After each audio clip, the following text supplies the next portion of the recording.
Hello, this is Elena, and in this presentation, I will be telling you about my dream greenhouse.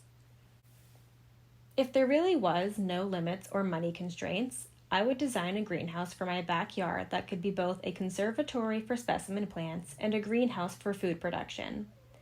I also wanted the ability to create multiple different growing environments.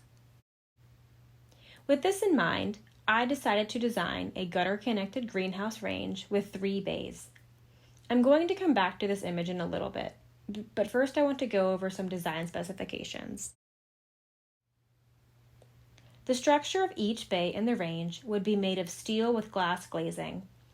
I chose these materials for their durability, and because unless a glass panel breaks, I won't need to change out the glazing for 15 years. Each bay in the design is 35 feet by 50 feet with a gutter height of 16 feet. The gable roof of each house has a cabrillo-style hinged opening, with a hinge at the peak and at one gutter. A utility house is attached to the middle bay, making materials like pots, tools, or fertilizer easily accessible. This also provides a storage and work area. Between each bay, there would be an interior wall that separates each house from each other. This creates 3 separate growing environments. Lastly, I added a garage door to the back side of each bay for large equipment and to make moving plants more efficient. 3 staged environmental zone controllers will help run unit heaters, fog cooling, and irrigation all throughout the range.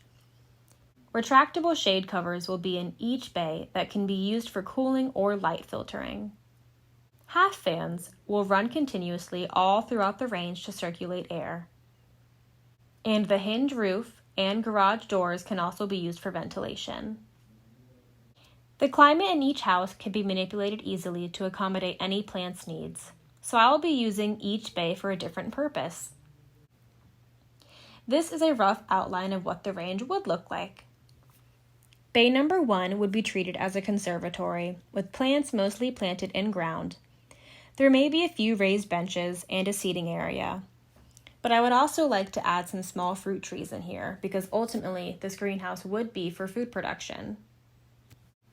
Bay number 2 would be mostly used for vegetable production with a lot of raised workbenches and a vertical hydroponic system. Bay number 3 would provide room for propagation or seed starting. I would mostly plan to use this bay to overwinter crops and get them ready for summer because ideally I would want a garden that would work alongside the greenhouses to produce food year-round. This image also shows where the doors and garage openings would be, as well as the utility house. And this is just an example of what the vertical hydroponic system in Bay 2 could look like. Now let's go over the pros and cons of this design. Firstly, the upfront cost of the project would be more expensive than other greenhouse designs, mainly because of the choice of using glass and steel for the frame and glazing. There are cheaper options for the frame materials such as wood or aluminum, but these degrade over time, and I wanted to design a structure that will last for a long time. Additionally, if there were to be any repairs on the hinged roof or the staged environmental control system, these could be costly. With the way the range is designed right now, if another bay was added to either side, an additional headhouse may need to be built. Even with these factors in mind, I believe the pros outweigh the cons. The addition of the hinged roof can be used to condition plants for the outdoor growing environment. The separate growing environments created by interior walls not only gives me more flexibility with what I can grow, but also limits the spread of pests and diseases. The layout, additional doorways, and garage doors makes it easy to move plants and equipment. And the high walls add more airspace, creating a more consistent internal temperature. The temperature of smaller greenhouses tends to fluctuate more. Overall, I think this design would work great for the home gardener or specimen collector, given they have the necessary land and funds.